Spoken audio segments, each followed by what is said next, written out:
Boa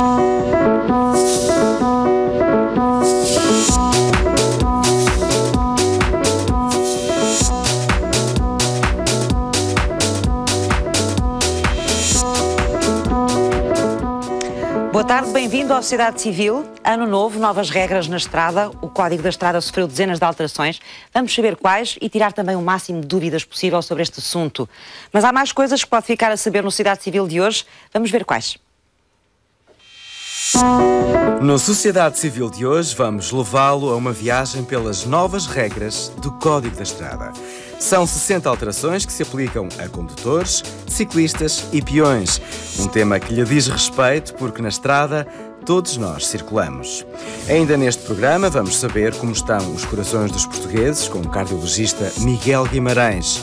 Se é um adepto da prática agrícola e percebe pouco da matéria, dizemos-lhe onde e como pode tirar um curso de agricultura biológica. Se o seu caso é de quem quer avançar com um projeto próprio, também lhe diremos como apostar no seu empreendedorismo. Fique em nossa companhia porque você é a Sociedade Civil. Se quiser participar no programa de hoje e tirar dúvidas também sobre as novas regras do Código da Estrada, pode fazê-lo através do telefone que vai passar em rodapé no seu televisor e trazer aqui as questões que entender. Muito boa tarde aos meus convidados desta tarde. Vou começar aqui pelo meu lado direito, pelo Comissário Ricardo Matos, da Divisão de Trânsito do Comando Metropolitano do Porto. Há mais de 60 alterações ao Código da Estrada, são muitas, sobretudo para quem já tirou a carta, já anda na estrada, é sempre mais difícil depois conseguir perceber o que é que tem que mudar no seu comportamento no dia-a-dia. De uma forma geral, Comissário, o que é importante reter deste novo Código da Estrada? Muito boa tarde, obrigado em nome da Polícia de Segurança Pública pelo convite dirigido à nossa instituição. Este Código da Estrada veio trazer algumas alterações significativas, nomeadamente na previsão dos utentes vulneráveis, na previsão das zonas de coexistência, algumas alterações significativas no que concerne à condução de velocípedes e no que concerne à taxa de alcoolemia para condutores profissionais e condutores que ainda têm a carta há menos de 3 anos, que estão no chamado período probatório. São essas 4 áreas, sobretudo, as mais importantes. As mais importantes. Uma das que se tem falado mais, talvez porque seja aquela que levanta mais dúvidas às pessoas ou que cria mais confusão, não sei, é a questão das rotundas. O que é que vai acontecer ou o que é que acontece já nas rotundas desde o dia 1 de janeiro? Muito bem. Ao contrário do que é a opinião generalizada, não houve grande alteração nas regras das rotundas. Esta é a forma de circular atual, prevista a partir de 1 de janeiro de 2014, já estava prevista no anterior Código da Estrada, mas não desta forma. O que vem este Código da Estrada estipular, vem estipular regras muito claras e concisas quanto à circulação de rotundas, que parte de um princípio basilar, que qualquer condutor que circule no interior da rotunda, na via mais à direita, tem que sempre mudar a direção à direita na primeira saída que se lhe apresente. Isto é uma regra... Senão tem que ir para a faixa de dentro. Sim, senão tem que circular pela via mais interior, a via do meio da esquerda. E depois, após passar a penúltima saída, tem que se aproximar do limite direito da faixa de rodagem com a devida antecedência e mudar a direção obrigatoriamente sempre que circule pela via mais à direita. Isso parece relativamente simples se pensarmos numa rotunda como a rotunda do Marquês de Pombal, por exemplo, em Lisboa, se pensarmos numa rotunda como a rotunda da Boa Vista no Porto, se é que as pessoas conhecem essas duas rotundas. A maior parte das rotundas no nosso país são mini-rotundas, são muito pequeninas. Isso não traz problemas de circulação, com os carros quase a não terem tempo de ir para a faixa da esquerda para depois circularem para a faixa da direita? Muito pelo contrário. Este princípio aplica-se tanto a rotundas com elevado número de vias de trânsito, tal como se aplica a rotundas só com 2 vias de trânsito. Esta finalidade deste conceito de circulação na rotunda pretende evitar constrangimentos, bloqueios na circulação da rotunda, quando alguma das saídas, por exemplo, dessa mesma rotunda, se encontra bloqueada ou com trânsito, trânsito de elevada intensidade. E esta forma de circulação também pretende-se adequar à realidade que existe a nível europeu e pretende claramente dizer ao condutor qual é o procedimento que tem que ter nas rotundas sem margem de dúvida, porque o atual Código da Estrada não deixa margem de dúvidas à forma como havemos circular. E no anterior havia essas dúvidas? O anterior agora, este era claro. mais genérico porque estava descrito que o condutor tinha que utilizar a via mais adequada ao seu destino. Logo, ao estipular esta expressão, deixa aberto a várias interpretações e havia várias interpretações qual era a via mais adequada ao destino dos condutores. Logo, este Código da Estrada vem claramente estipular. Clarifica essa situação. O que quer dizer que também, em caso de acidentes, etc., é mais fácil perceber qual foi o comportamento e encontrar os responsáveis sim, obviamente não é? que será, porque estipula claramente, e eu reforço, todos os condutores que circulem pela via mais à direita são obrigados a sair na primeira à direita. Na primeira saída. Pedro Seixas Val, bem-vindo. É presidente do Conselho de Direção da Associação Portuguesa de Seguradores. Para as seguradoras, o novo Código da Estrada levanta novos problemas? Não penso que vá trazer novos problemas, antes pelo contrário, como já foi referido, algumas regras são melhor definidas na lei e, naturalmente, para nós que temos muitas vezes tratado os acidentes e ver quem é a pessoa responsável, vai facilitar claramente a situação. Temos apenas algumas observações a fazer nesse domínio relativamente às novas regras para as pessoas que utilizam velocípedes, que realmente são regras que permitem o alargamento dos direitos destes condutores e, naturalmente, aqui nós temos algumas dificuldades em perceber qual vai ser o efeito. A nossa percepção é que, eventualmente, numa fase inicial possam existir mais acidentes, mas com o decorrer do tempo a situação será clarificada. Portanto, à medida que os condutores estejam todos eles mais bem informados, não é? Portanto, comecem a perceber bem como é que funcionam as regras. Nesse aspecto, gostava apenas de referir, enfim, como segurador, que nos parece que, atendendo a este alargamento de direitos, deveria ter sido ponderado e decidido de forma diferente a existência ou não de um seguro obrigatório para o ciclista, tal qual existe para os outros condutores, e a necessidade de ter, portanto, o seguro do veículo. Nós pensamos que essa situação deveria ter sido ponderada de outra maneira, eventualmente atendendo à situação... Neste momento continua a não ser obrigatório? Não vai ser, mas os direitos são alargados e as regras de utilização das faixas pelas pessoas que têm velocípedes vão ser diferentes, vão ser maiores. Sim. E, portanto, vão ter a possibilidade de provocar acidentes que depois podem ter necessidade. Portanto, vão interagir mais com o trânsito do que até agora, até certo ponto, não é? Exatamente, e isso cria naturalmente, numa fase inicial, algumas dificuldades. As velocidades são diferentes dos veículos e é preciso estar habituado que todos as regras de direitos também têm responsabilidades. Devíamos estar sempre atentos, mas agora vamos ter que estar mais atentos ainda, pelo menos nesta fase de transição. Ricardo Cruz, bem-vindo à sociedade civil, é voluntário da MUBI, a Associação pela Mobilidade Urbana em Bicicleta. Que novos direitos são estes que os ciclistas agora têm? Bem, o Código da Estrada, a nova atualização, de facto, aproxima da legislação europeia, o que é de saudar. Aproxima quer dizer que ainda não é igual à dos outros países? Há códigos na União Europeia que são ainda mais avançados para os velocípedes. Claramente, sim. A ideia que é de ressalvar, que é mais importante, é o conceito do utilizador de facto vulnerável, e é um conceito que é nobre, porque a estrada é de peões, não é dos carros, nem é dos veículos. Quem anda na estrada são pessoas.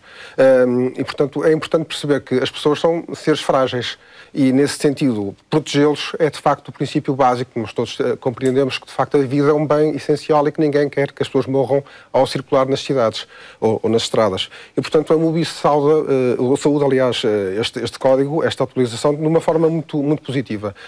A bicicleta é considerada como um veículo de pleno direito, faz todo sentido. O código, em vários artigos, chama a atenção para o conceito de utilizador vulnerável e apela para muita calma da parte de quem usa a via pública, quer ande num veículo motorizado, seja um veículo pesado, seja numa bicicleta, seja um peão. Calma, ponderação, é preciso perceber que, de facto, as pessoas têm que se sentir seguras na via. E é um bocado este espírito que a MUBI defende. Mas quais são os novos direitos, então, com as regras exemplo, agora em vigor? Alguns dos direitos serão o facto de poderem circular nas bermas da estrada, de antes não era permitido, agora podem circular quando não puserem em causa os peões, e quando for seguro, como é evidente.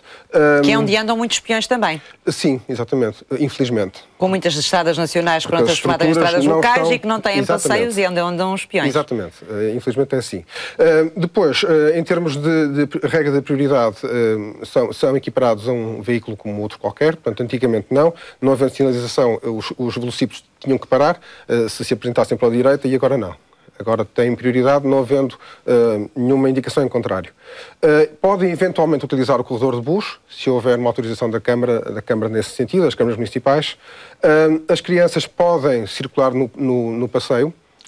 Isso já não é só um direito, já é um privilégio das bicicletas. Sim, são equiparadas, o corredor de bus, por exemplo, os carros não podem. Exatamente, mas isso tem que ser depois também regulamentado e autorizado devidamente. Mas há essa possibilidade, há não é? essa possibilidade. O que quer dizer que isso pode acontecer nos municípios e noutros não? Exatamente. Complicado. Exatamente.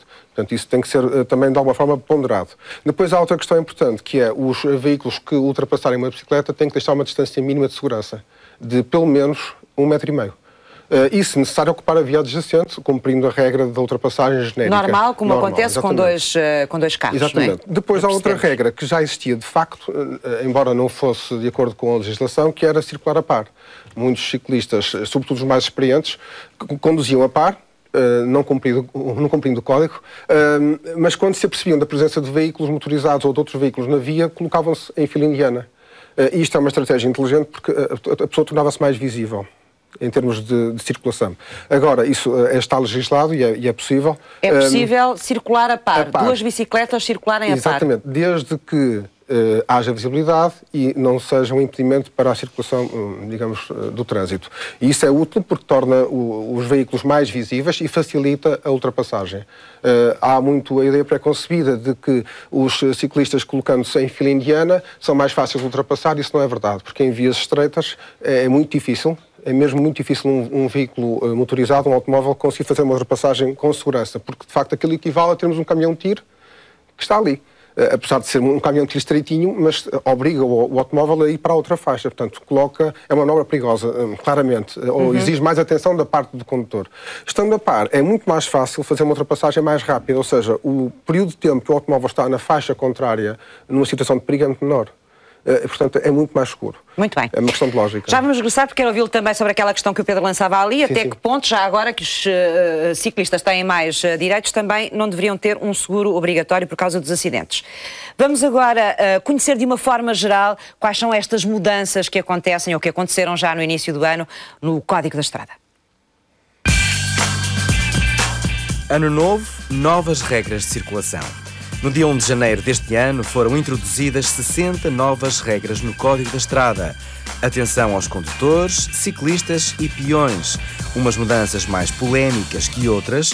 Importa, contudo, saber que o acesso às rotundas tem novas regras. Os ciclistas adquirem novos direitos na estrada. A taxa de álcool de motoristas profissionais passa de 0,5 para 0,2. Faça uma revisão aos documentos que tem na viatura, porque agora também é obrigatória a apresentação do cartão de contribuinte. Há também mudanças no uso de auriculares, nas regras de ultrapassagem e no uso de coletes.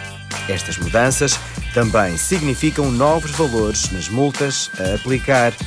Das alterações em questão, qual será a de mais agrado dos portugueses?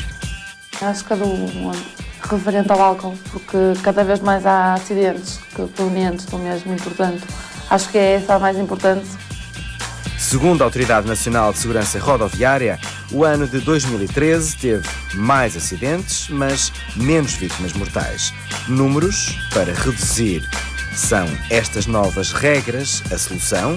As respostas, hoje, na sociedade civil.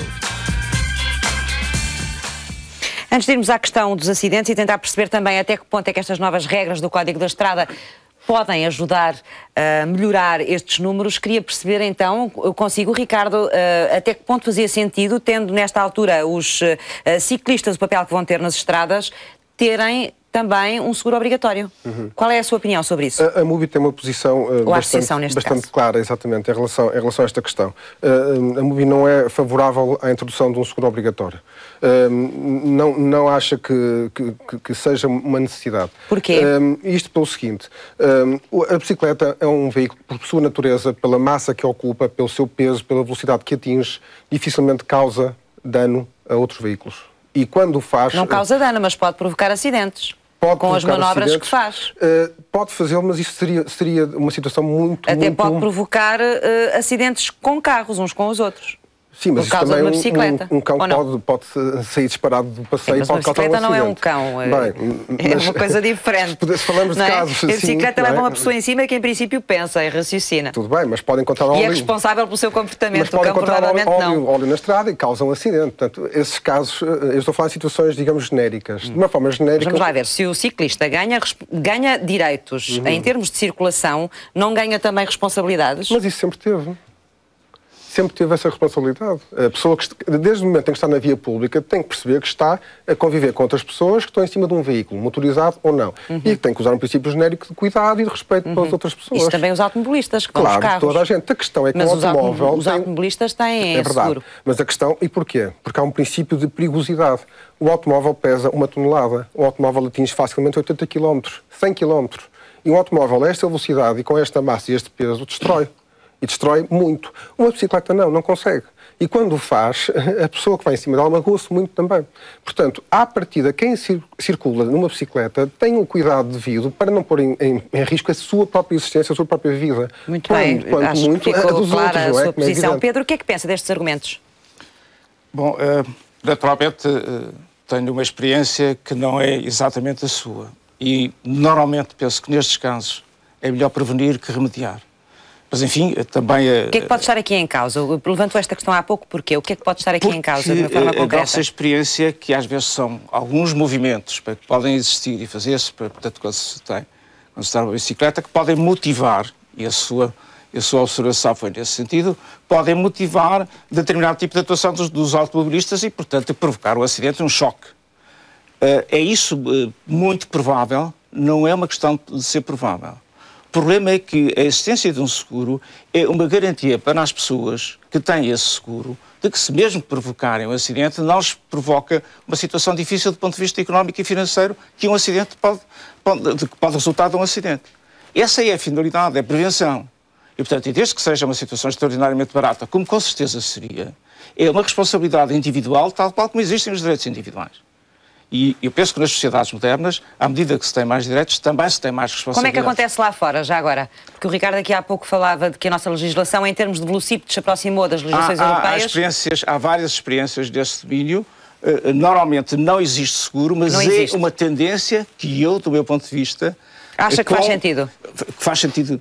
E nós temos, desculpe só dizer-lhe, o problema dos veículos tem 1 tonelada. Mas todos nós, ninguém pensa que vai ter um acidente. Existem 800 mil por ano em Portugal.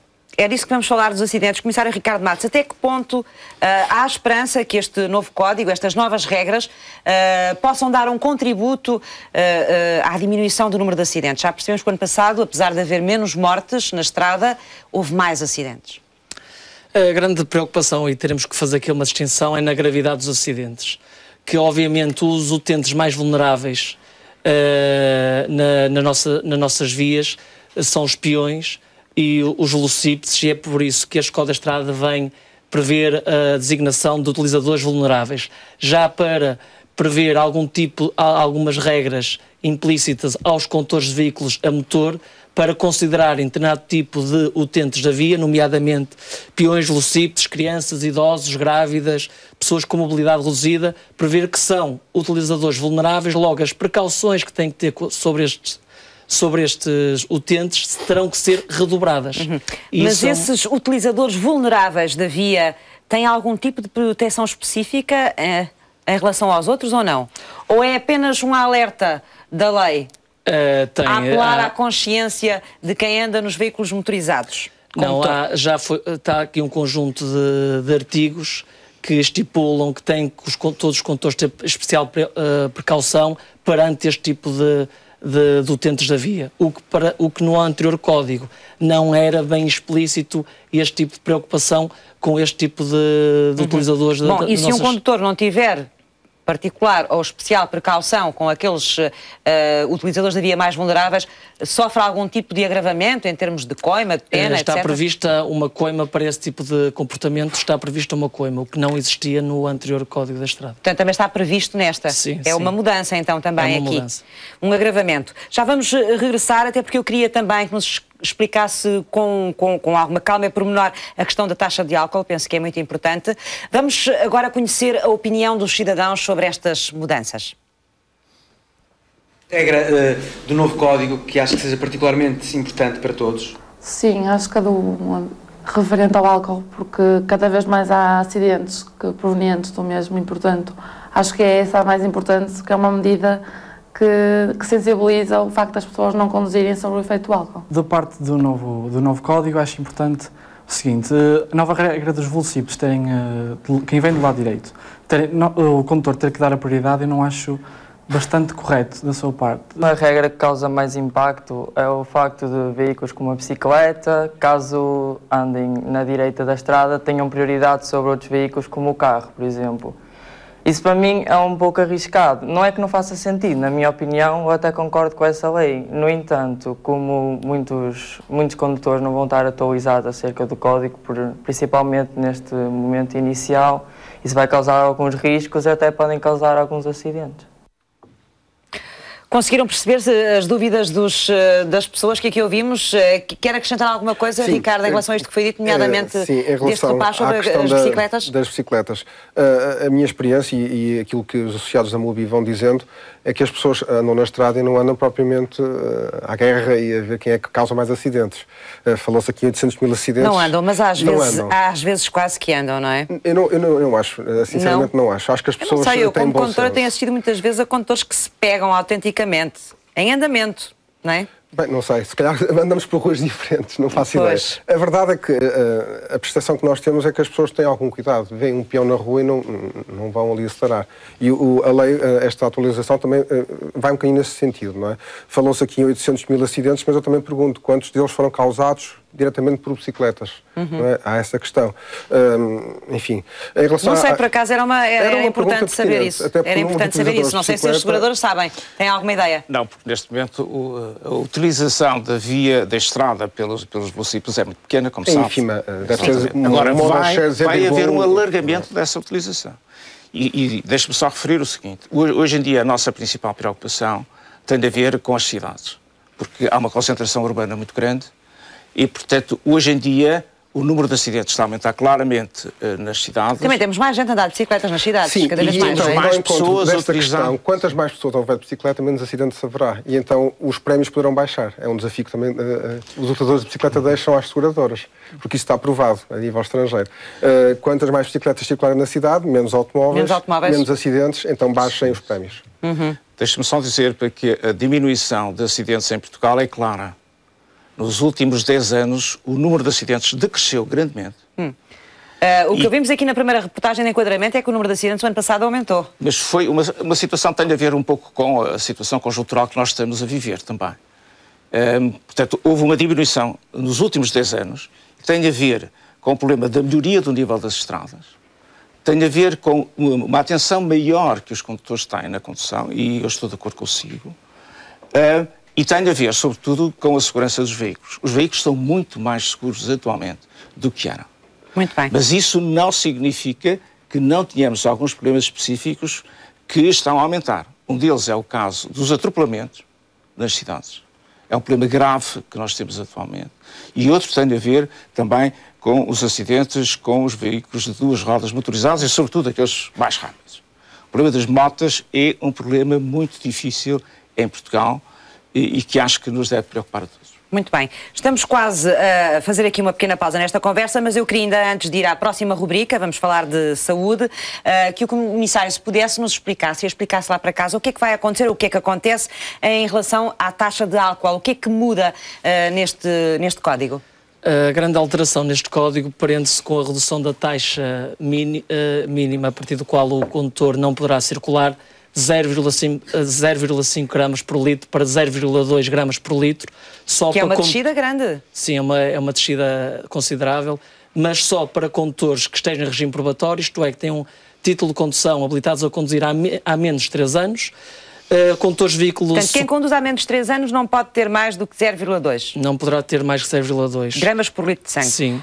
Igualmente para veículos, motoristas chamados profissionais, veículos de socorro, urgente, transporte coletivo de crianças e jovens até aos 16 anos, condutores de táxis e condutores de veículos automóveis pesados, passageiros, mercadorias e transporte de matérias perigosas. Este tipo de condutores, no desempenho da sua atividade profissional, não podem nunca, em caso algum, acusar mais que 0,2 gramas por litro de sangue.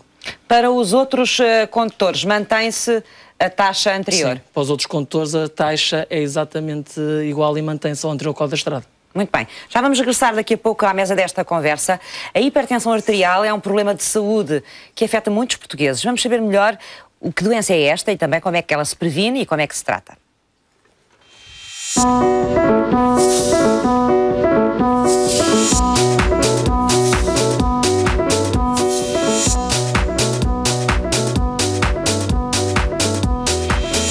O Ricardo Fontes de Carvalho é cardiologista no Centro Hospitalar de Gaia, não é? Exatamente. Assim é que é. E é professor também da Faculdade de Medicina do Porto. Vamos explicar às pessoas, antes de mais, a gente ouve falar muito dela todos os dias, não é? Já sabemos que há muitos portugueses hipertensos, mas vale a pena sempre lembrar o que é a hipertensão arterial.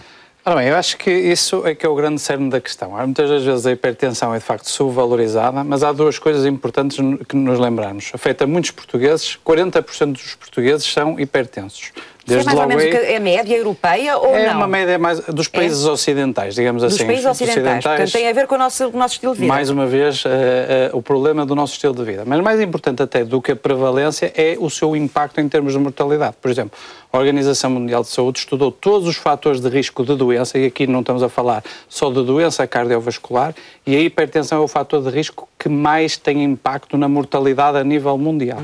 Já agora, Ricardo, antes de avançar, estes 40% é um número que tem vindo a aumentar? É uma percentagem que tem vindo a aumentar ou que está estável? Está relativamente estável, embora com o aumento da prevalência da obesidade e dos hábitos de vida sedentários tenha havido, em alguns países, um aumento significativo. Mas eu acho que também é importante as pessoas também perceberem aqui 2 ou 3 termos que é importante e que às vezes confundem um bocadinho, que é em relação à pressão arterial, o que é a máxima, o que é a mínima. A pressão arterial é, no fundo, a força que o sangue faz ao circular dentro das artérias. E, de facto, quando a Eduarda mede a pressão arterial, geralmente dizem-lhe 2 valores, que é a tal pressão arterial que nós chamamos e a máxima, não é? Sistólica, a máxima e a mínima. Uma é quando o coração contrai, durante a força de contração do coração, e por isso é que é a máxima, e depois temos a pressão arterial mínima, que é quando o coração está relaxado. Hipertensão é quando estes valores estão acima dos valores recomendados. E os valores recomendados são sempre iguais, consoante a idade da pessoa ou não? Essa é uma questão extremamente complexa. Eu tenho aqui um quadrozinho que é a imagem a seguir à próxima, que nos ajuda a perceber um bocadinho, podemos mudar a imagem seguinte, que nos ajuda a perceber um bocadinho do que é isto da pressão arterial. Porque nós temos vários estadios, nós temos tendência a categorizar as coisas e temos vários estadios da pressão arterial. Eu diria que se nós tivermos a pressão arterial dita máxima abaixo dos 12, que é aquilo que as pessoas geralmente chamam, nós geralmente chamamos 120, é que é o correto, abaixo dos 12 e 8 estamos totalmente seguros, temos seguramente a pressão arterial normal. Hipertensão efetiva é quando temos a pressão arterial acima dos 14 ou 9, a pressão arterial mínima. E depois, eu acho que esta classificação é boa porque é para nos lembrar que se nós estamos aqui entre os 13 e os 14, estamos num estadio de pré-hipertensão e, portanto, devemos estar um bocadinho mais alertas e, se calhar, fazer a medição mais regular da pressão arterial. E estes valores são valores que servem quer para uma criança, quer para uma pessoa já de idade? São para pessoas com mais de 18 anos. Para crianças existem exatamente, são outras medidas. Existem umas tabelas específicas que, conforme a idade de desenvolvimento da criança, têm vários valores da pressão arterial. Mas já que fala nisso, eu acho que é uma questão que é também importante, que é falarmos um bocadinho, fala-se muito de medir pressão arterial, mas às vezes há uma série de mitos, digamos assim, à volta do diagnóstico da hipertensão. Não sei se podemos mostrar o slide anterior. o que está antes. Onde estávamos a medir a tensão arterial, não é? Exatamente. Não sei onde se havia aquele lembra de termos... que toda a gente conhece. Exatamente, que toda a gente conhece e que às vezes nem sempre se usa a forma correta. E uma das coisas, um dos mitos principais que até há em volta da pressão arterial é as pessoas pensarem que nós só devemos medir a pressão arterial quando temos algum tipo de queixas. As pessoas dizem quando têm dores de cabeça ou quando sentem a cabeça pesada. O que é facto é que a pressão arterial, a hipertensão, é uma doença que é assintomática. E, portanto, eu costumo dizer muitas das vezes, isto é a mensagem essencial, diria eu, que é a hipertensão não se sente, é uma doença que se avalia. E falávamos a semana passada... Como é que isto se chama, este aparelho? Chama-se, tem um nome esquisito, que é esfingmomanómetro. É o aparelho de medição da pressão arterial. Mas lembra-se que falamos da semana passada daqueles pilares da prevenção cardiovascular? Sim. E um deles era conhecermos os nossos números de glicose, de colesterol. É muito importante também, por aquilo tudo que falámos até agora, sabermos os nossos números de pressão arterial. Falávamos de esfingmomanómetro, já agora é uma coisa... Esfingmomanómetro. Esfingmomanómetro. Exatamente. Agora temos a tarefa mais fácil, porque temos aqueles medidores automáticos de pressão arterial, que até muita gente já tem em casa. Mas e é a mesma coisa? Podemos confiar dizer neles? Que sim, hoje em dia sim. Mas eu, por acaso, acho que isso é uma questão que é extremamente importante falarmos, porque também há uma série de erros na forma como as pessoas medem. Eu acho que aqui há 3 coisas que é importante as pessoas lembrarem. Primeira coisa, o aparelho que têm à sua frente, porque nós devemos usar aqueles aparelhos de braço e não os de pulso, de preferência um aparelho que seja certificado. Depois, as condições em que medimos. Nós devemos medir num ambiente calmo, depois de estarmos 5 minutos em repouso, não é, por exemplo, logo a seguir ao exercício. E uma terceira coisa que eu acho que é muito importante é, em vez de ficarmos com uma ideia dos valores, é tomarmos nota dos valores que temos, que é para depois também mostrarmos ao nosso médico, porque isso é extremamente importante para guiar o tratamento depois da hipertensão. Muito bem, e devemos avaliar a nossa pressão arterial de quanto em quanto tempo? Isso vai depender muito da nossa idade, vai depender muito daqueles valores de pressão arterial que nós tínhamos há pouco. Porquê? Porque nas pessoas mais idosas, como é uma doença que aumenta com a idade, nós devemos medi-la regularmente, sei lá, de 3 em 3 ou de 6 em 6 meses, mas, por exemplo, mesmo uma pessoa jovem que esteja num estadio de pré-hipertensão arterial, que falávamos há pouco, tem que estar mais atento e que tem que ter maior cuidado. Mas podemos fazer nós isso, se o soubermos fazer corretamente, ou é melhor pedir a ajuda de um técnico ou de um médico? É sim, o ideal, pelo menos nas primeiras medições, eu acho que é importante pedir a ajuda de alguém que saiba. Mas com estes aparelhos novos que existem, certificados, que muitos de nós temos em nossa casa, eu acho que com estes cuidados que falamos, nós podemos ter medições muito fiáveis com esta medição que nós autoavaliamos a pressão arterial. Já me disse que a hipertensão não se sente, portanto não dá sintomas, mas quando estamos com valores muito para além daquilo que devíamos estar, há quem se queixe. Dores de cabeça... O que eu disse foi que a grande maioria das pessoas que têm hipertensão não têm sintomas, mas de facto, como disse, quando nós atingimos valores muito elevados, o mais habitual é as pessoas sentirem essa sensação de dor de pressão na cabeça, não é? Pressão na cabeça pesada. Há outros sintomas associados? Sobretudo são esses. Depois entramos nos sintomas que são as consequências já da hipertensão e que eu também tenho aqui uma imagem que é importante. Vamos tentar vê-la. Está mais à frente daquele quadro que nos mostrou, não é? São de facto as consequências da hipertensão. E falávamos há bocadinho que... É isto? É, exatamente. Muito bem. Os grandes locais de atingimento da hipertensão, como vê aqui, não é uma doença que atinja só um órgão. A semana passada falamos de infarto. A hipertensão não aumenta só o risco de infarto. Aumenta o risco de AVC, de ruptura de uma das artérias na cabeça, causando aquilo que a gente chama o AVC hemorrágico, que tem sempre consequências... É uma das principais causas de morte em Portugal. Exatamente. Temos também, as pessoas esquecem, o risco de lesão do rim, de insuficiência renal crónica, e depois, também muito importante, por fazer muita pressão sobre a parede das artérias, causa aquilo que as pessoas também já ouviram falar, os aneurismas das artérias, a dilatação das artérias, sendo que, em último estadio, podem romper as artérias. Provoca ainda problemas de visão? Exatamente. Uma das coisas que pode acontecer quando elas estão muito elevadas na fase aguda é fazer lesão da retina, que é aquilo que nós chamamos, a retina é a parte do olho que vê e que chamamos a retinopatia hipertensiva. Como é que a gente previne, ou como é que devemos prevenir-nos para não chegarmos a este estado, ou seja, ao estado de hipertensos? Exatamente. Eu acho que aí podemos também passar à próxima imagem, porque eu acho que tem 2 mensagens-chave. Esta próxima imagem é mais para focarmos não só no tratamento, mas tudo o que seja tratamento também atua muito na prevenção. Vamos ver se conseguimos ver a próxima imagem, então. Eu penso que sim, porque acaba por ser ilustrativa. Nós, quando temos hipertensão... Só temos 1 minuto, Ricardo. Vou-lhe pedir para ser rápido, por favor. 3 coisas fundamentais, porque os medicamentos é mais tarefa do médico, digamos assim, e de facto nós somos os muito eficazes no tratamento da pressão arterial. Também deve depender de doente para doente, consoante as complicações que possa ter, não é? Nós, 90% dos doentes, tratamos. Fundamental, 3 coisas. Exercício físico, diminui muito a pressão arterial. Alimentação saudável, e no foco da alimentação saudável, eu diria o foco no sal. Está bem? A vida, eu acho que temos que restringir o sal que comemos, mas a vida não precisa de ser insossa, diria eu. E temos que aprender na forma como preparamos os alimentos, trocar o sal por outro tipo de condimentos. Ervas aromáticas, por exemplo, fala-se muito, não é? Ervas aromáticas, porque a quantidade de sal que nós devemos ingerir no dia-a-dia é muito pouca. Uma colher de chá apenas. Muito bem. Portanto, ficamos com uma ideia, de facto... E o tabaquinho, não é? E o tabaco é importante porque, juntando os dois, hipertensão e tabaco, de facto, o risco é explosivo de termos uma complicação e um evento cardiovascular. Ricardo, muito obrigada por ter vindo mais uma vez à Sociedade Civil, dar-nos estes ensinamentos tão preciosos sobre como é que devemos evitar ser hipertensos. E vamos agora regressar à mesa da conversa para continuarmos a saber mais coisas sobre o novo Código da Estrada.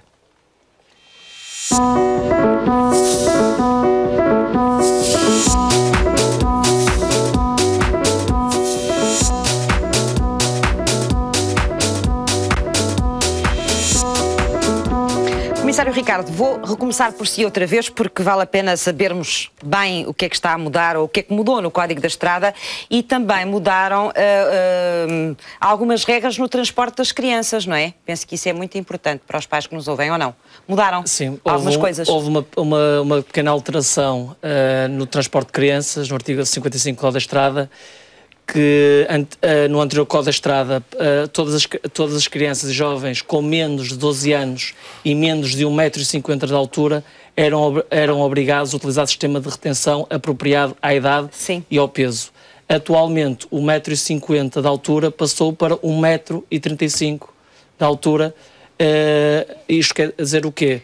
Portanto, crianças mais pequenas já podem ir sem aquelas cadeiras que as elevavam, é isso? Para utilizar o sistema de retenção era até 1,50 m e agora passou para 1,35 m. Quer dizer, crianças com mais de 12 anos e mais 1,35 m podem utilizar simplesmente o cinto de segurança e não necessitam de qualquer outro tipo de sistema de retenção. Porquê que houve essa redução em relação à altura? Consegue-se perceber porquê? Essa redução provavelmente terá a ver com a sofisticação recente dos nossos veículos, tem a ver com a altura do cinto de segurança, para evitar que o cinto de segurança passe próximo do pescoço das crianças. E provavelmente o legislador apurou, através de estudos técnicos, que não era necessário uma criança com mais de 1,35 m utilizar um sistema de retenção apropriado ou diferente daquele que já existe nos nossos veículos automóveis. Portanto, foi adaptado. Isto também tem a ver depois com os testes que se fazem, não é? Em casos de acidente e de colisão, etc., para perceber como é que o nosso corpo reage a esses acidentes, e neste caso o das crianças. Mudaram a forma como são feitos os testes habituais em caso de acidente? Houve algumas pequenas alterações que não são significativas, são mais a nível de procedimento, a nível policial e a nível hospitalar, que não vêm trazer grandes alterações a nível dos nossos utilizadores, dos nossos condutores. Portanto, não há grandes alterações que seja necessário saber. O que é mais importante para si que os nossos espectadores saibam desta legislação? Para além das rotundas que já nos falou, para além da questão do álcool, o que é mais importante que todos nós saibamos quando andamos na estrada, em relação às novas regras? Em relação às novas regras, o que é importante, o legislador vem trazer aqui uma mensagem clara, que é o respeito pelos utilizadores vulneráveis que andam na estrada, que o condutor tem que ter uma maior preocupação com os utentes, com os utilizadores mais vulneráveis, idosos, crianças e o próprio peão. E, em segundo lugar, vem transmitir aos condutores mais jovens, recém-encartados, que a nossa legislação não permite e é muito rígida no que concerne à condução sob a influência de álcool, que é algo que tem sido ao longo das últimas décadas trabalhado, mas o nosso legislador vem restringir ainda mais a taxa de alcoolemia para este tipo de utilizadores e, obviamente, utilizadores, condutores profissionais. Pedro, os nossos condutores, de uma forma geral, são bem comportados na estrada ou não? Bom, temos que analisar a situação em termos relativos, não é? Houve uma melhoria muito significativa na maneira como os condutores portugueses circulam nas estradas. Sem dúvida, o número de acidentes é muito menor, como referi, do que era há 10 anos, por exemplo. Não é apenas um problema dos condutores, mas tem também muito a ver com eles. Deixe-me só referir um aspecto que é importante. No inquérito feito por uma seguradora, os portugueses são os cidadãos europeus que consideram que as estradas têm níveis de insegurança nas estradas muito grandes. 4 em cada 10 portugueses considera que têm níveis de insegurança quando conduz. Esses níveis de insegurança estão ligados a quê? À condução dos outros ou às condições das próprias vias? Um pouco de tudo. Um pouco de tudo. Apesar de ter havido esta melhoria, as pessoas têm a percepção de que conduzir tem alguns riscos. E, portanto, é por isso que têm alguns níveis de inseguridade. Por exemplo, os suíços têm tem um menor nível de inseguridade que os portugueses. Só 1 em cada 10 é que se sente inseguro quando conduz. Mas isso pode ser a percepção das pessoas e a percepção pode ser diferente daquilo que é a realidade. Com certeza. E de que os números mostram, não é? Depois. Mas isso para referir que, apesar de haver uma melhoria significativa, há alguns riscos na circulação automóvel e as pessoas têm percepção disso. Portanto, não há grandes alterações em relação aos seguros com estas novas regras? Não haverá. Naturalmente que tem alguns impactos. Permite-me salientar sobretudo a regra do álcool para os jovens. O número de mortes por acidente de viação, o número de pessoas que provocou os acidentes e que tinha níveis de alcoolismo elevado é muito grande. E, portanto, as reduções que estão previstas na lei são positivas no sentido, sobretudo, da gravidade dos acidentes.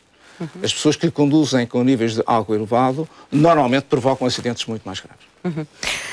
Gostava de saber também, Ricardo, e agora com esta nova legislação, com esta nova lei, que tipo de trabalho é que tem que ser feito ou deve ser feito também com os ciclistas para os sensibilizar, por um lado, para estas novas regras e também o que é que vocês estão a fazer para motivar cada vez mais pessoas a andarem de bicicleta, uma vez que agora as bicicletas ganharam uma série de direitos. Claro. As bicicletas não, os ciclistas. Os ciclistas. As bicicletas não precisam de direito, exato. Bem, aquilo que nós achamos importante é, acima de tudo, a formação. Mas isso é uma questão que não afeta só os condutores de bicicletas, afeta todas as pessoas. Nós achamos que devia haver formação a nível escolar até. As pessoas têm que saber andar na via pública, saber andar no passeio, saber andar na estrada. Mas, por exemplo, um condutor de um veículo automóvel tem que aprender mesmo o código da estrada, etc., não é? Os ciclistas não deviam saber o código da estrada? E eles todos têm que saber, tal como os peões. Tal como os peões, não é? Eles podem ser multados, um peão pode ser multado se não cumprir o código.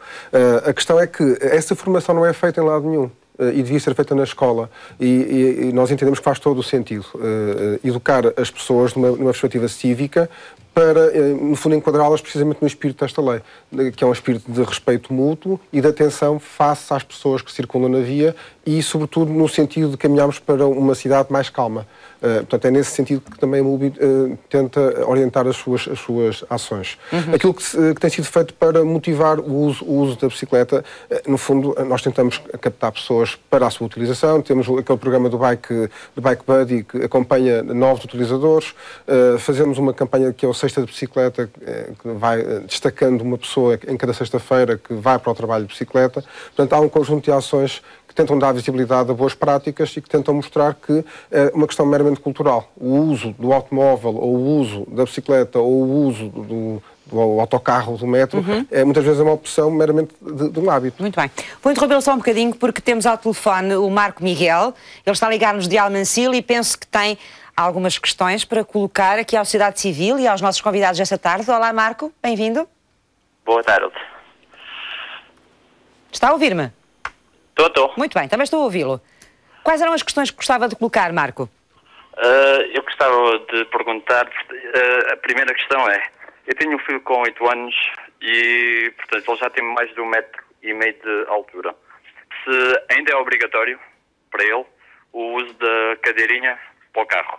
O comissário, por acaso, acabou há pouco de explicar isso, mas ele volta a explicar, não tem problema. E qual era a outra questão? Portanto, ele já mede 1,50 m. Sim. E a outra questão é que eu teria a minha carta de pesados vai fazer 1 ano agora, este ano. Se eu for apanhado com álcool, se tem influência na parte de... Pronto, se para mim já é o 0,2.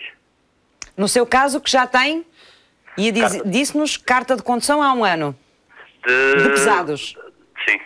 Muito bem, e já circula com a carta de pesados há 1 ano? Não, é assim, eu não exerço a profissão. Tem a carta?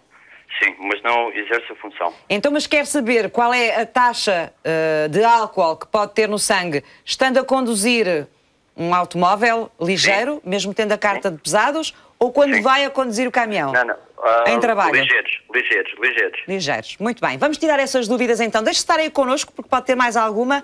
Comissário, quer explicar a este espectador estas duas questões? Sim. Começo pela última questão. Obviamente que o legislador, ao prever esta restrição aos 0,2 para motoristas profissionais, está a prever a interpretação da Polícia de Segurança Pública no sentido de, durante a atividade desses quando ele está a trabalhar como motorista profissional, não tendo qualquer implicação a nível da sua vida particular quando conduz veículos ligeiros no seu carro, normalmente, não está em serviço. Não terá qualquer tipo de implicação. Percebeu, Marco? Sim. Muito bem. E a outra questão... Relativamente à cadeirinha, para utilizar o sistema de retenção, obrigatoriamente terá que ter menos de 12 anos e igualmente 1,50 m. Neste caso, no anterior código, neste caso, como o novo código estipulou 1,35 m de altura, esta criança, como uma das situações já está ultrapassada, não precisa de sistema de retenção apropriado. Mesmo não tendo os 12 anos ainda? Mesmo não tendo 12 anos. Porque já cumpre 1,35 m? Já cumpre 1,35 m. É cumulativo os 12 anos e 1,35 m. Tem que ter as duas condições para ser obrigado a utilizar sistema de retenção homologado à idade e ao peso. Muito bem. Marco, percebeu? Sim. Então, uma boa tarde para si, muito obrigada por ter vindo à sociedade civil também, deixar-nos essas questões, eram as duas pertinentes e às vezes vale a pena precisar um pouco mais as coisas porque há sempre um pormenor que falha. Muito obrigada pela sua participação. Vamos agora até ao Automóvel Clube de Portugal, saber o que pensa o Automóvel Clube destas novas regras, a que é que devemos também estar atentos a partir de agora. O Automóvel Clube de Portugal recebeu a sociedade civil e esclareceu-nos sobre as novas regras para velocípedes, ultrapassagens e a circulação de peões. Álvaro Teixeira, o que é que muda quanto às prioridades? Em relação às prioridades de passagem, hoje nos cruzamentos e entroncamentos sem sinalização, os velocípedes passam a ser equiparados aos veículos com motor. Ou seja, estando do lado direito, eles passam a ter o direito de avançar em primeiro lugar. Não é? Temos, por exemplo, aqui esta situação neste painel, em que, no código anterior, este automóvel vermelho estaria a avançar antes deste velocípede. Não é? Este procedimento, no momento, é errado. Por isso, temos aqui, então, um cruzamento sem sinais, em que este veículo, porque não tem motor e porque é um tração animal, não é? Claro que vai ficar para o último lugar. Agora, entre os dois motorizados e este velocípede, vamos ter que aplicar então a tal regra da direita, a regra da prioridade. O motociclo, como vai seguir em frente, vai encontrar à sua direita aqui o automóvel vermelho, logo terá que lhe ceder a passagem, não é? O automóvel vermelho, por sua vez, vai mudar a direção para o lado esquerdo. E quando ele chegar a este local, encontrava aqui à direita o velocípede. Lá está, pelo novo código, o velocípede aqui é o primeiro condutor a avançar, não é? Depois avançaria então o condutor do automóvel vermelho, seguidamente o condutor de motociclo e, em último, iria então o veículo de tração animal. Quanto à manobra de ultrapassagem, uma das outras alterações sofridas foi que no código anterior, nós ao pretendermos ultrapassar este veículo que vai aqui à nossa frente, se porventura tivéssemos espaço para ultrapassar pela nossa mesma fila, era por aqui que devíamos realizar a manobra, não é? Atualmente, não. Nós ao ultrapassarmos temos sempre que utilizar a outra fila ao lado, não é? Por isso, este veículo para ultrapassar irá então sinalizar a sua intenção, irá então observar como é que se está a processar o trânsito no momento e quando vir que vai fazer então em segurança, ele vai então ter que se desviar para a fila situada aqui do seu lado esquerdo. Claro, irá passar o veículo à frente e depois, logo que seja possível, vai então retomar à direita, verificando então todos os procedimentos para fazer também essa alteração nas devidas condições de segurança. Quanto aos peões, atualmente, né, quando nós vamos cruzar, e aqui podemos aplicar também já uma outra regra que se aplica também com os velocípedos, não só com os peões. Ao cruzarmos então com um velocípede ou com os peões que circulam eventualmente na berma, nós devemos guardar uma distância lateral de pelo menos 1,5 metro. Portanto, temos aqui esta situação, que é uma situação muito usual, em que temos crianças que neste momento circulam a par, algumas até vão já invadir a própria faixa de rodagem, né, que é uma situação de perigo. Mas, mesmo que estes peões se encontrassem então todos aqui na berma, nós devíamos então começar-nos a desviar um bocadinho e guardar então uma distância de 1,5 metro, como o código diz, no mínimo. Né? O mesmo aconteceria então aos velocípedos. Não é? Porquê? Porque são vulneráveis na via pública e mais facilmente são sujeitos a alterações, o que poderá originar que a gente possa originar também aqui certos tipos de acidentes. Conhecidas estas alterações, daqui a pouco regressamos ao ACP e revelamos as novas normas de assistência na estrada e vamos conduzi-lo até à nova regra de circulação em rotunda. Ainda não falámos aqui muito dos peões. Há alterações também a que os peões devam estar atentos a partir de agora? As grandes alterações a nível de peões foi os utilizadores vulneráveis, que as passam a estar integrados como utilizadores vulneráveis, e as zonas de coexistência, que é uma zona que vai ter circulação de peões e de veículos no mesmo espaço, que já vem previsto na Escola da Estrada e que falta ainda a regulamentação. Dê-nos exemplo dessas zonas de coexistência já agora, para as pessoas perceberem bem. As zonas de coexistência são zonas, por exemplo, como que existem em cidades mais pequenas, como no Porto, na Rua Santa Catarina, poderá ser um tipo de zona de coexistência onde os veículos e os peões andam lado a lado. Andam lado a lado no mesmo espaço. Não há diferença entre passeio e faixa de rodagem. Utilizam o mesmo espaço. E isto é o significado da zona de coexistência. Isso acontece muito em ruas que na prática são fechadas ao trânsito, mas há sempre alguma circulação de veículos, não é? E esta zona de coexistência que tem regras próprias e terá que ser sinalizada, devidamente sinalizada, porque atualmente ainda não há nenhuma zona de coexistência, porque ainda está à espera da regulamentação da sinalização, mas vai ser devidamente sinalizada para que todos os utilizadores, tanto os condutores como os peões, saibam que estão perante uma zona de coexistência onde há regras específicas e para ambas as partes, tanto para o utilizador vulnerável, o peão, tanto como para o condutor. Então, neste caso em concreto, estas regras só vão começar a aplicar-se depois dessa regulamentação estar feita? Sim, porque esta zona de coexistência implica que haja sinalização e o nosso regulamento de sinalização de trânsito ainda não tem este sinal. Será para este ano? Ainda não se sabe, neste momento, não sabe. A Polícia de Segurança Pública não tem conhecimento. Não, claro. Só na altura é que saberão. Pedro, há pouco falou de uma questão que me pareceu muito importante e grave, que é essa questão dos atropelamentos, sobretudo nas cidades. Tem aumentado muito o número de peões atropelados e com que causa, geralmente? O número tem aumentado, naturalmente por virtude também que existem mais pessoas nas cidades. Portanto, não haja dúvida que esta tendência para as pessoas viverem mais nas cidades é inequívoca nas cidades mais desenvolvidas. Quais são as razões que motivam mais acidentes? Normalmente é o excesso de velocidade. As pessoas não têm tempo de travagem suficiente. Por parte dos peões também tem que haver especial cuidado, porque tem que sempre ter, enfim, olhar para os dois lados, perceber se há ou não dificuldades. Mesmo estando na passadeira, não é? Mesmo estando na passadeira. Os peões, os condutores têm que ter a noção que essas regras aplicam-se na passadeira e numa faixa também que excede a passadeira. E, portanto, velocidade, cuidado, porque existem muitas pessoas a passar nas passadeiras muitas vezes. Os condutores têm que ter especial cuidado na condução nas cidades. Muitas passadeiras, sobretudo nas cidades grandes, já têm sinalização, mesmo sinalização para os automóveis. Sim, isso ajuda ou não? O problema é, repare, os acidentes que são motivados por falhas dos veículos são muito poucos. Os acidentes são provocados por falha humana. E, portanto, sendo melhores as estradas, sendo melhores também, havendo também mais sinalização, a maneira como se conduz é o importante. E as pessoas têm que ter imenso cuidado os peões são pessoas, em comparação com o veículo que conduzem, são muito frágeis. Como disse, o veículo é um veículo muito pesado, portanto o choque que provoca danos muito fortes normalmente. Portanto, é uma preocupação. Nós temos, juntamente com algumas instituições com quem colaboramos no domínio da prevenção, temos procurado chamar a atenção deste problema.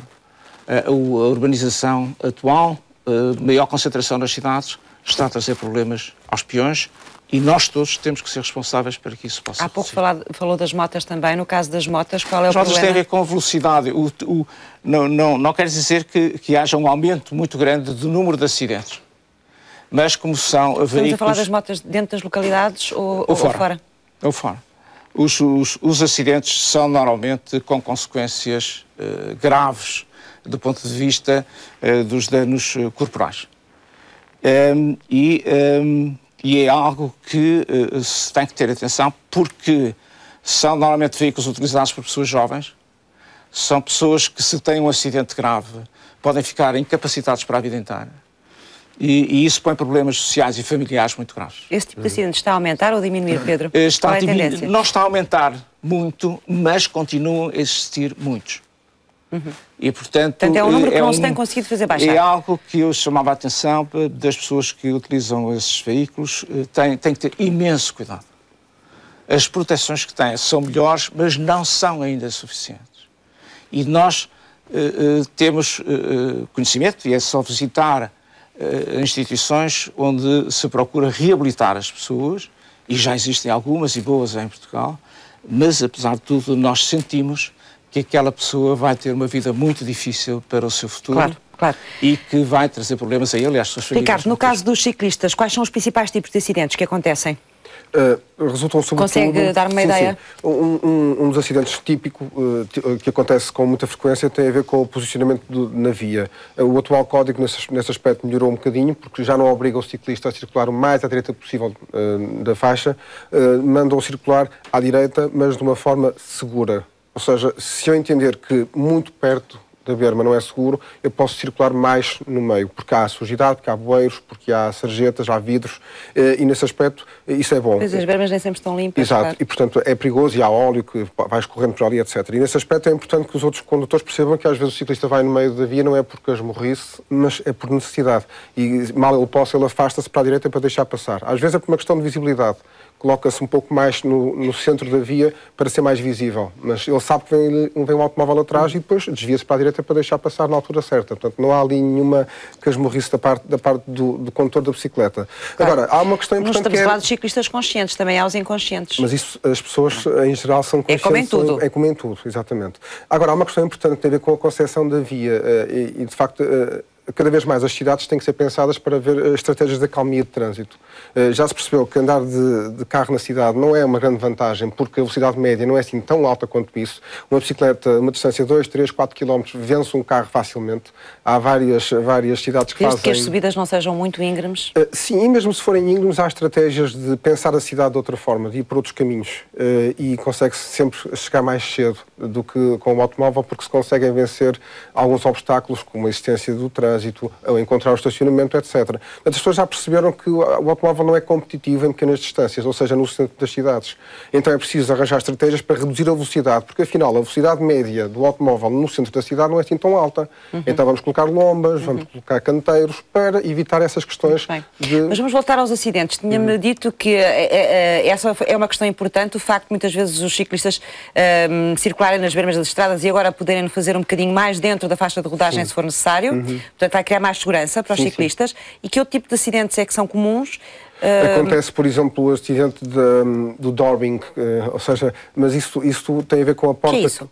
Doring é uma expressão inglesa, tem a ver com a porta que se abre. Portanto, quando o condutor abre a porta e não se apercebe que vem alguém a circular de bicicleta na via. Não olha pelo espelho. Então é outra razão que leva muitos ciclistas a afastarem-se. Porquê? Porque há imensos carros ilegalmente estacionados, em contravenção, em faixas amarelas contínuas. E que abrem as portas de repente. E abrem as portas e aquilo não dá segurança Já lhe aconteceu nenhuma. isso? Uma vez. Já? E foi um susto tremendo. E foi recentemente. Pois. E não estava à espera? A minha vontade foi parar e bater na pessoa, mas era uma senhora que ficou muito assustada, porque aquilo foi mesmo por milímetros.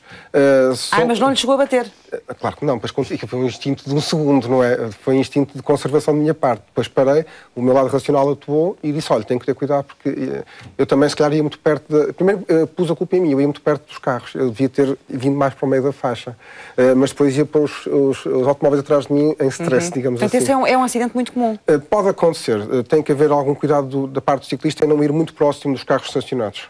Porque pode acontecer, de facto. E os automobilistas também têm que ter atenção antes de abrir a porta, de olharem, não é? Acho que no código da Holanda, na condução, na instrução, eles são ensinados a abrir as portas dos carros com a mão direita.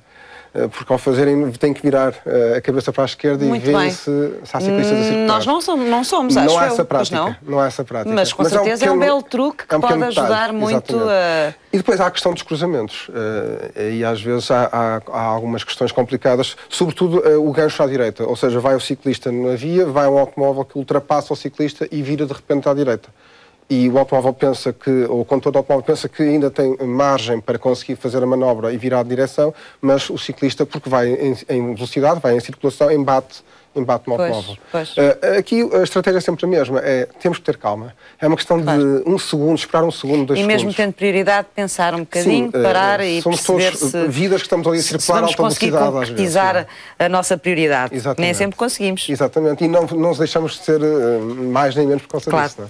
Vamos agora conhecer outras mudanças que houve mudanças também na maneira como funciona a assistência na estrada. Vamos saber quais foram.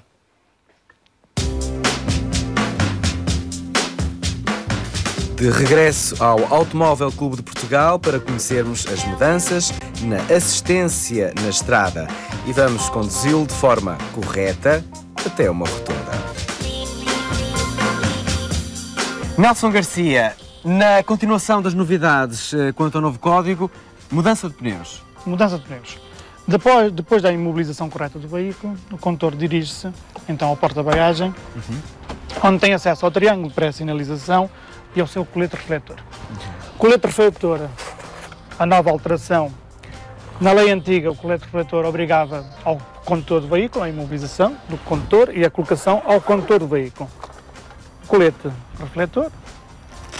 Mas agora qual é a alteração no que diz respeito ao colete? Quem ajuda na remoção do veículo, obrigatoriamente também tem que trazer o colete vestido. Portanto, vindo um reboque, a pessoa que conduz o reboque tem que colocar o colete também. Vestido.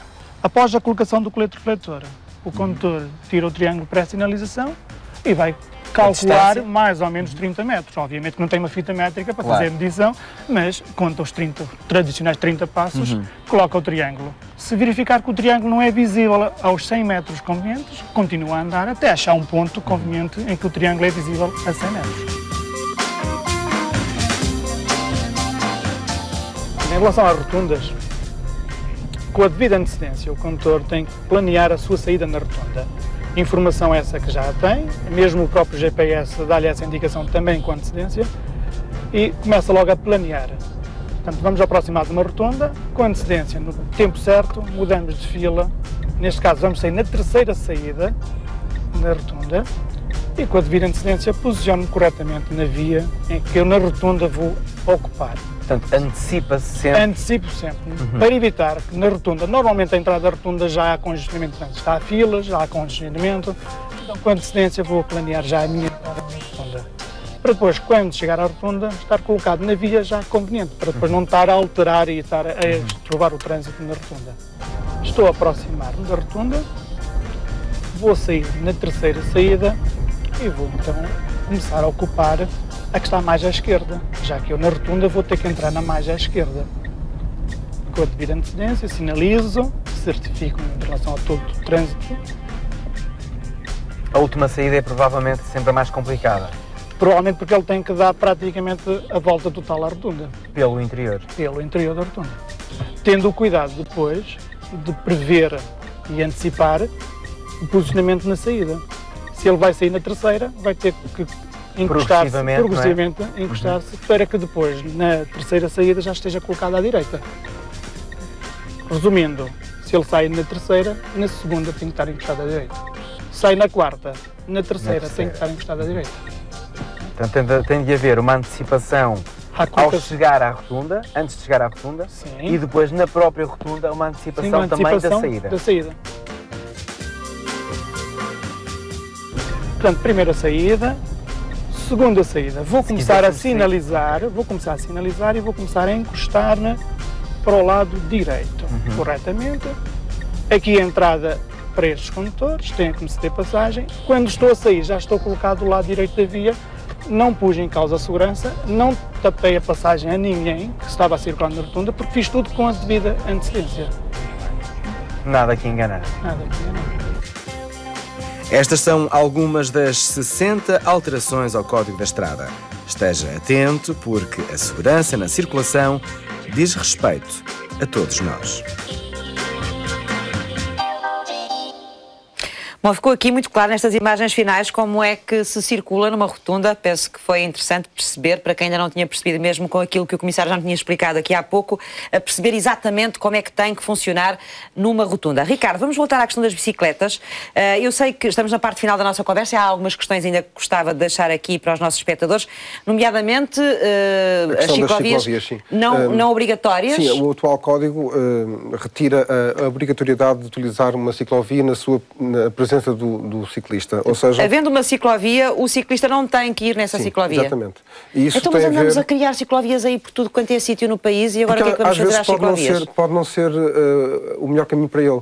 E há uma questão de igualdade, porque se os outros veículos também escolhem ir por uma autoestrada, uma nacional ou uma municipal, porque é que o condutor de um velocípede não há de escolher também? Então não faz sentido continuarmos a fazer ciclovias?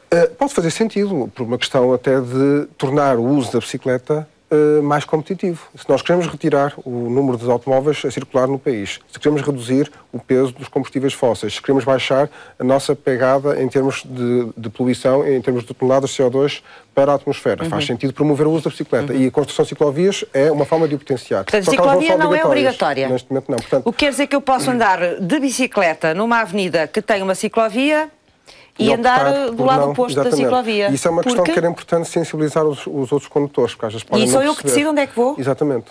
Porque é um veículo como outro qualquer. Portanto, posso circular mais à direita ou mais à esquerda? Exatamente. Conforme seja mais conveniente para o utilizador. Okay? E mais uma vez não é uma questão... O mais conveniente aqui é o quê? O que é que pode ser o quê? Imagina, eu depois quero virar à esquerda ali à frente de um cruzamento e tenho a ciclovia à direita. Não faz sentido ir pela ciclovia. Porquê é que eu vou pela ciclovia? Então encosto-me na via da esquerda porque eu vou virar. E tenho cuidado de fazer sinal. Acontece muitas vezes aqui no Porto, há uma rua que é a Rua da Constituição, em que eu vou descer já perto do viaduto Pedro Espano e vou do lado esquerdo que vou virar. Sim. Se eu não fizer sinal que vou virar, os carros pensam que eu estou ali a fazer uma casmurrice qualquer. Não, é importante também sinalizar os outros condutores, não é? Para eles saberem exatamente para onde é que vai. Depois outra questão importante é as faixas de atravessamento dos velocípedes, mais ou menos equiparáveis a passadeiras para os peões, em que na sua presença os automóveis têm que abrandar ou até parar. Se houver não há muitas faixas dessas, pois não se vê com regularidade. As câmaras já estão a alterar a pavimentação e a sinalização em algumas ruas já... criando zonas de atravessamento dos velocípedes. Como é que são essas faixas já agora, para termos uma ideia? Uma linha branca que não é contínua e que é depois sinalizada normalmente com um sinal vertical a indicar presença de velocípedes. Mas é semelhante à passadeira de peões?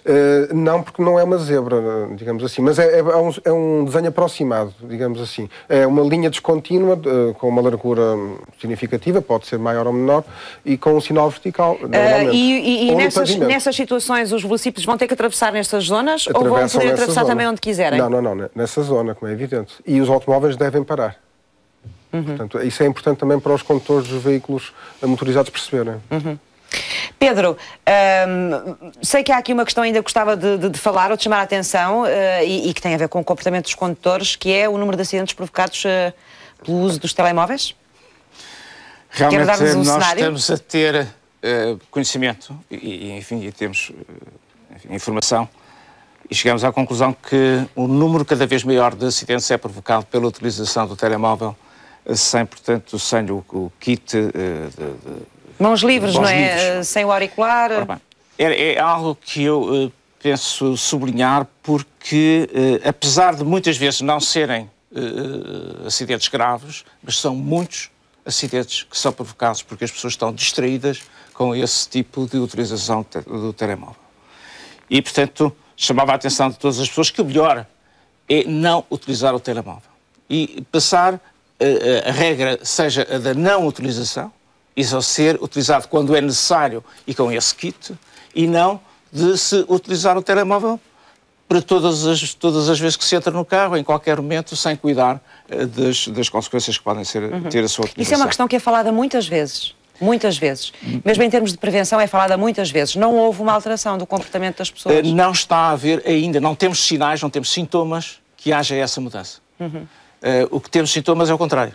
É de que cada vez há mais acidentes por virtude provocados por essas situações. Comissário, até que ponto é que as multas são pesadas para estas situações? Esta situação do telemóvel, que está enquadrada no artigo 84 do Código da Estrada, já desde 2005 estipula uma coima de 120 a 600 euros e possível inibição de conduzir de 1 mês até 1 ano. É uma sanção considerada grave do Código da Estrada, que nomeadamente é uma das mais detectadas pelas forças de segurança.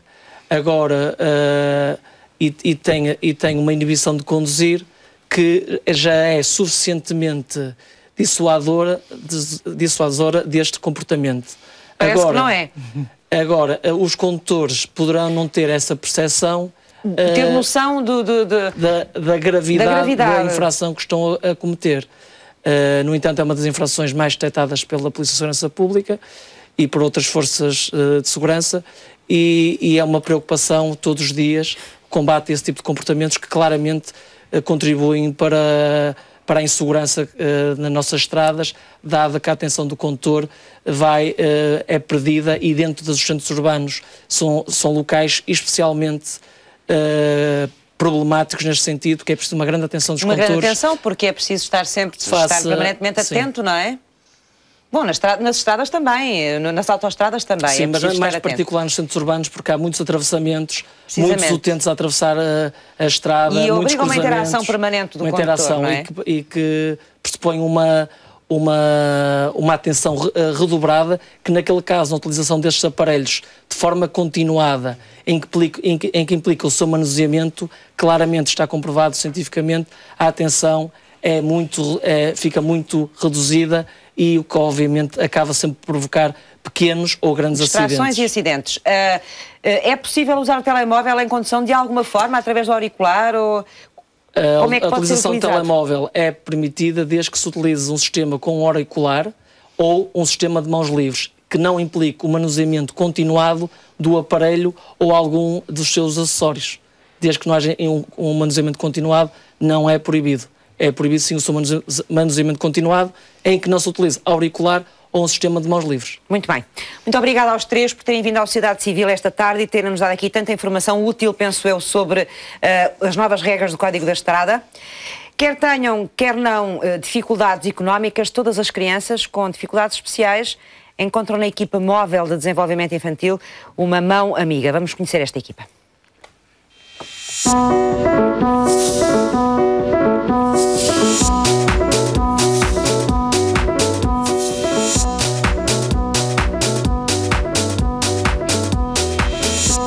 O André Rica é presidente da Equipa Móvel de Desenvolvimento Infantil e Desenvolvimento Precoce. É assim? Estou a dizer bem? Sim.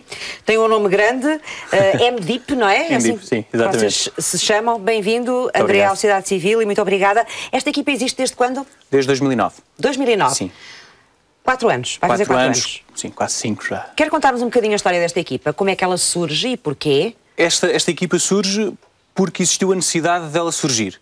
Esta equipa foi criada por 5 alunos que estavam a fazer estágio na Faculdade de Universidade Humana no ano letivo 2008-2009, um estágio que dava resposta a famílias com crianças com dificuldades no desenvolvimento, que permitia que estas famílias tivessem apoio terapêutico, muitas delas no contexto natural da criança. Com a alteração curricular que aconteceu por causa do processo de Bolonha, perdemos este estágio curricular e ficámos com muitas famílias sem resposta. Foi aí que nós achámos... Essas famílias encontravam resposta no estágio destes estudantes. Exatamente. E nós, quando... a nível universitário, dentro do ambiente universitário. Sim, exatamente. Quando o estágio desapareceu, nós então, perante esta dificuldade das famílias, que é o e agora, Não quiseram abandoná-las? Claro que não. E então, que resposta é que criaram para elas? Quantas famílias eram? Tenho uma ideia, André? Deviam ser, por todos os estagiários de intervenção precoce, à volta das 50 famílias. 50 famílias. E o que nós agora fazemos foi exatamente dar continuidade a este trabalho, não largar estas famílias e chegar a muitas mais famílias, partindo sempre desta ideia de que o que importa são as crianças que apresentam dificuldade, não as que podem ou não aceder economicamente ao serviço de apoio. Isto sempre foi a nossa ideia e é por isso que hoje, por exemplo, a ENDIP tem uma bolsa social. Ou seja, que é exatamente isto que o que permite à criança ter apoio é a dificuldade que ela manifesta e não se a família pode ou não suportar a fatura desse apoio. A bolsa social serve para isto. Neste momento nós temos uma bolsa social de 23 crianças, ou seja, temos 23 crianças que quem suporta a fatura final são outras entidades, neste caso a Fundação Luís Figo, por exemplo, e o que estamos neste momento a procurar responder são outras 120 crianças que precisam desta mesma ajuda. Ou seja, 120 crianças que não encontram resposta em lado nenhum e continuam na ENDIP à espera que nós consigamos aumentar esta bolsa social, porque o que importa é a sua dificuldade. Então, esta equipa teve que se instalar noutro sítio, foi para onde? Ou está ainda na Faculdade de Motricidade Humana? Esta equipa desvinculou-se da Faculdade de Motricidade Humana quando acabou... Neste momento somos 17. Somos 17 terapeutas. Quando acabaram o vosso estágio, não é? Não, quando acabámos o nosso estágio éramos 5. Sim. E agora somos 17. 17, muito bem. Crescemos neste ano. E crescemos sem casa. Até 2012 não tivemos sede. Foi em 2012 que a Câmara Municipal de Oeiras nos cedeu um espaço. Até lá trabalharam onde, André? Trabalhámos nos sítios que era possível. Trabalhámos na minha casa, portanto, nós, como somos uma equipa móvel, precisamos da sede apenas para fazer gestão de casos, para ter a documentação fechada e para ter algumas reuniões de equipa.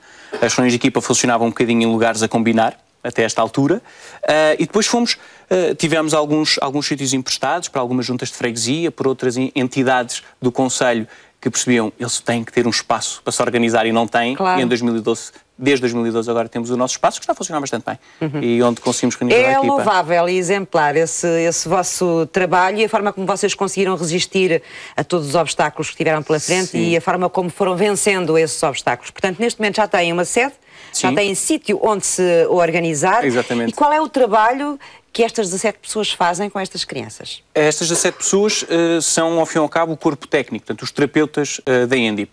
Terapeutas de terapia da fala, de psicologia, de fisioterapia, de reabilitação psicomotora, que acompanham 150 famílias. Ou seja, nós aqui, porque é que eu falo em famílias e não crianças? Porque nós olhamos para a família que tem no seu meio uma criança com uma condição de deficiência ou com uma dificuldade no seu desenvolvimento. Não pegamos só na criança, pegamos nesta criança e tentamos potencializar os recursos da família. Ou seja, também trabalhamos a família. Portanto, este é o trabalho destes 17 terapeutas, que é, ao longo de todos os dias, ajudar estas famílias na Trabalham com crianças de várias idades ou tiveram que pôr aí um limite? Não. Neste momento trabalhamos com crianças antes dos 0 anos, porque fazemos também a prevenção e o cuidado da gravidez. Fazem esse tipo de trabalho aqui nas casas das pessoas, ainda nas vossas casas ou na sede? Não. A nossa sede é para reuniões de equipa e para reuniões com outras instituições. Trabalhamos na casa das pessoas, nas escolas, nos hospitais, ou seja, onde a família está e onde a criança passa a maior parte do tempo. Este é o requisito, que é nós não podemos atrapalhar a rotina da criança. Se a criança está muito tempo na escola, nós entramos no dia-a-dia da criança de uma forma muito natural e somos mais um elemento apenas. A criança não estranha, e nada se passa de outra forma. Isso é normal ser assim ou foram vocês também que criaram este método de se adaptar, digamos assim, aos ambientes das crianças? Não era muito usado, em 2009 não era muito usado, mas a ciência dizia que era a melhor forma de o fazer. E as famílias agradeciam isso. Ainda hoje as famílias veem resultados muito eficazes quando trabalhamos no ambiente da criança. Porquê? Porque quando eu vou à escola consigo estar com a criança em sessão e depois passo estratégias ao professor. Se estiver em casa, consigo alterar o quarto da criança para que todo o ambiente seja estimulador para aquela criança, consigo dar estratégias aos pais. Sei logo das dificuldades dos pais quase ao momento, portanto ao minuto, porque tenho esta relação privilegiada. Deles, não é? Exatamente. No ambiente da família. Portanto, vocês trabalham também e também ensinam os pais, não é? Nesta matéria. Sim, ajudamos os pais. Não ensinam, ajudam. Exato, ajudamos os pais. É mais simpático. Sim, é mais simpático. E é mais verdade. Eu acho que a maior verdade é esta. Nós ajudamos os pais a perceberem que eles muitas vezes já têm recursos, só que não estão a acioná-los. Que muitas vezes já têm algumas estratégias e nós só precisamos de afiná-las. E fazemos dos pais os nossos parceiros na intervenção com a criança. Portanto, damos esta formação aos pais, portanto, ajudamos-los aqui. Vocês, nesta altura, conseguem atuar em que zona? Nós, neste Ou momento, trabalhar em que zona? Porque se vão à Casa das Famílias também não conseguem ir para muito longe, imagino eu, não é? Conseguimos, estamos no Distrito de Lisboa e no Distrito de Santarém. Portanto, isto depois passa muito pela gestão dos recursos. Tem as equipas divididas, ou não? Sim, ou seja, os terapeutas andam, são móveis, lá está o nome da equipa, percorrem vários quilómetros por dia e têm um roteiro em que tentamos chegar ao maior número possível de crianças e isto permite-nos estar em Lisboa e Santarém neste momento. Isto é o vosso site? Isto é o nosso site, exatamente o site da ENDIP, que permite logo sinalizar crianças, ou seja, qualquer pai, qualquer professor, qualquer clínico que queira sinalizar para a ENDIP pode fazer através deste site, endip.com. Há aqui um separador que é encaminha uma criança, clicamos naquele separador, abre-se, ora aí está. Depois é só preencher um pequeno formulário que cai diretamente no e-mail da direção técnica da equipa e que no espaço máximo de 2 dias está a ter uma resposta. Portanto, tem um contacto depois, logo passado 2 dias, com quem vos manda esta informação, é isso? Exatamente. Geralmente é um contacto telefónico? Um contacto telefónico, há sempre um contacto telefónico, há resposta ao e-mail logo, portanto a família sabe logo que nós lemos o e-mail, se houver alguma falha de informação que não é tão clara, precisamos de mais dados, enviamos um e-mail à família a pedir mais dados e depois há o agendamento automático de uma reunião, tanto com a família como com os professores, com todos os intervenientes da criança, para sabermos que realidade é que estamos a trabalhar e a partir daí começamos a trabalhar com esta criança. Como disse no início, isso é muito importante, esta equipa existe para ajudar todas as crianças que tenham dificuldades, quer elas tenham dificuldades financeiras ou não. As que não têm, as famílias que não têm, contribuem também com o tratamento com o acompanhamento destas crianças? Sim, exatamente. A ENDIP é uma IPSS e, apesar de não ter qualquer ajuda do Estado, do Ministério da Segurança Social ou outro organismo do Estado, nós temos o acompanhamento por escalões. Ou seja, segundo os rendimentos da família, segundo as despesas reais da família, não aquelas que são só contempladas em IRS, mas todas as despesas reais da família são contempladas por nós. Portanto, as famílias que podem suportar a sua despesa, suportam. As outras, nós, na nossa Bolsa Social, tentamos responder a esse apoio, porque as famílias, não tendo capacidade financeira, têm a mesma que ter ajuda. Nós, na ENDIP, acreditamos que quem nos vem pedir ajuda é porque precisa de ajuda. Então nós só temos é que responder. E neste momento a nossa dificuldade é esta. Temos mão a medir, gostávamos de ter mais mãos a medir e as mãos a medir é proporcional à ajuda que nos derem. Ou seja, a nossa Bolsa Social, nós neste momento temos capacidade técnica para responder a todas as crianças que estão em espera de vaga para a Bolsa Social, só precisamos efetivamente de aumentar as vagas. Isso é a nossa luta. Portanto, o que é que vocês precisam nesta altura, André, em concreto? Nesta altura, em concreto, precisamos... aproveitar que estamos exatamente, agradeço imenso. Precisamos, efetivamente, de aumentar a nossa Bolsa. Ou seja, basta entrar em contacto com a ENDIP para esta Bolsa Social, só fazer aqui um ponto, paga a despesa da família do primeiro escalão. Ou seja, é como se fossem as famílias a pagar. Muito bem. Não fica nada para a instituição. Vocês precisam de quem vos ajude a financiar esta bolsa social. Ajuda então a equipa móvel, se puder. Obrigado, André, por ter estado hoje no Sociedade Civil. Muito obrigado. E agora vem a agenda dos parceiros. Vamos saber o que é que eles andam a programar para os próximos dias. Até já.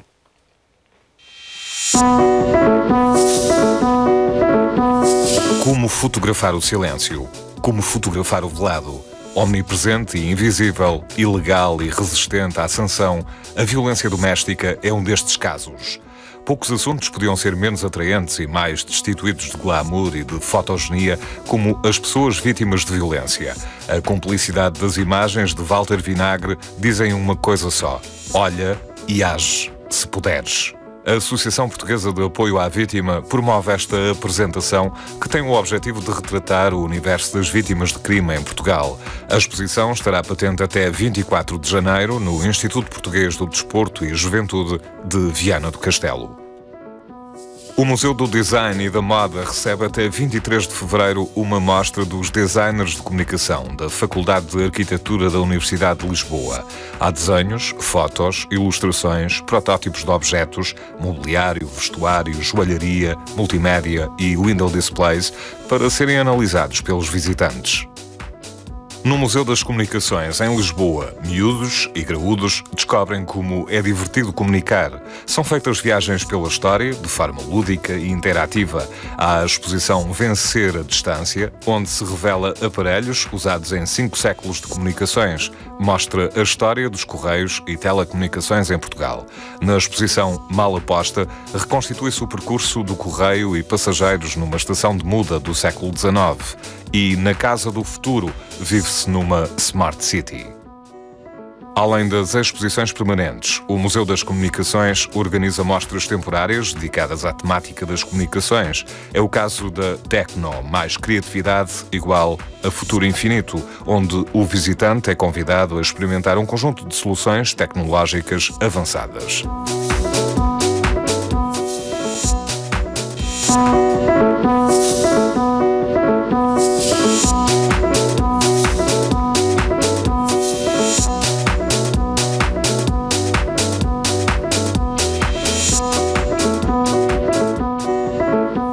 Nas respostas dos parceiros vamos conhecer hoje a Naturalfa. A Naturalfa é uma empresa que faz o controle e a certificação de produtos agrícolas e que fica em Gondomar.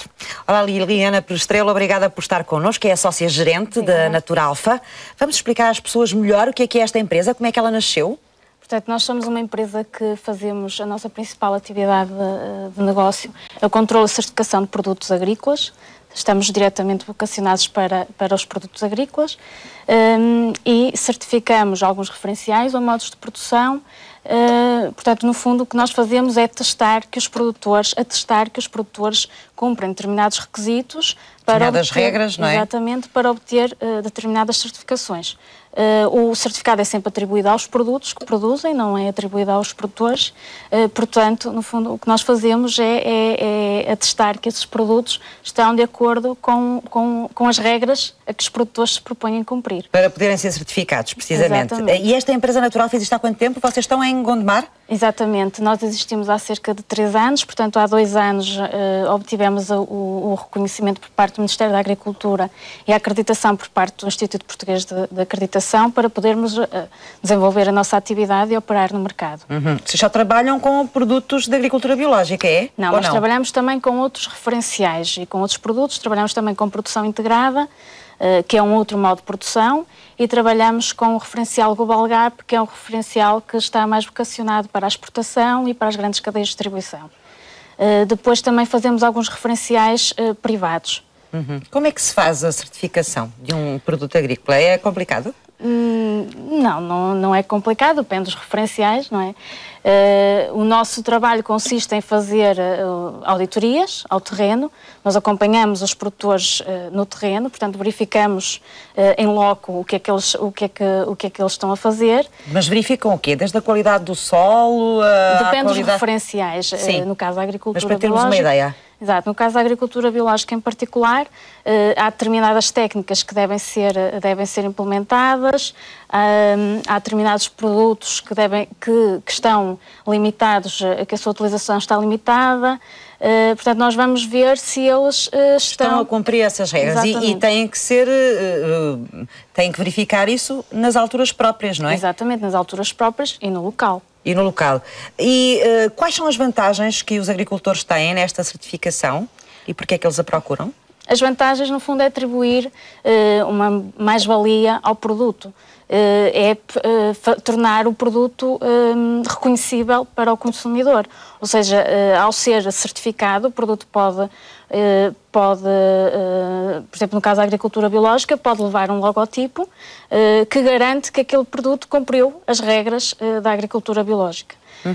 No outro caso, noutras certificações, no fundo o que vai fazer é atestar perante o cliente direto ou as cadeias de distribuição, ou o consumidor final, depende dos clientes que estejamos a falar, ou depende dos clientes para os quais os produtores comercializem, vão atestar que estão a cumprir aquelas regras. E que há ali um controle de qualidade. E que há um controle por parte de uma entidade independente, imparcial, credível, que está reconhecida, claro, e que atesta essa certificação. No caso dos rótulos da agricultura biológica, falou há pouco, estes rótulos são rótulos que existem a nível da União Europeia, sim, não é? Sim, no caso da agricultura biológica é um rótulo comunitário. Sim. Portanto, As regras são as mesmas para todos? As regras são exatamente as mesmas. Os produtores de agricultura biológica, para todos os produtores que produzem produtos biológicos dentro da Comunidade Europeia, e o logotipo é o mesmo para qualquer... As pessoas reconhecem-no, geralmente, o consumidor reconhece este logotipo? Os consumidores que procuram produtos biológicos, sim, reconhecem. E isso verifica-se cada vez mais as pessoas reconhecem o logotipo, reconhecem o que é que significa um produto biológico e procuram-no. Isso verifica-se cada vez mais, felizmente. Qual é a principal dificuldade desta vossa tarefa, desta vossa missão, Liliana? O que é mais difícil aqui de fazer? Em termos de certificação dos produtos e de acompanhamento, de vigilância, digamos assim, da qualidade destes produtos? Claro. O que é mais difícil é, muitas vezes, ter que tomar a decisão de não certificar, quando o produtor não está a cumprir. E por isso nós muitas vezes tentamos fazer outras ações, para além da atividade principal, outras ações que possam informar e formar os produtores para não cometer erros, porque muitas vezes os erros que cometem de não cumprimento das regras, muitas vezes nem é por propositadamente, também os há, mas outras vezes é por desconhecimento. Liliana, muito obrigada por ter vindo aqui à Sociedade Civil dar-nos conta deste vosso trabalho. Amanhã, no Sociedade Civil, vamos falar das dificuldades que muitos jovens têm, hoje em dia, em Portugal, para conseguir levar os estudos até ao fim. Um levantamento feito pela Comissão Europeia aponta Portugal como um dos países que tem uma das situações mais graves. Amanhã vamos falar disto. Não perca, porque a Sociedade Civil, já sabe, somos todos nós. Até amanhã.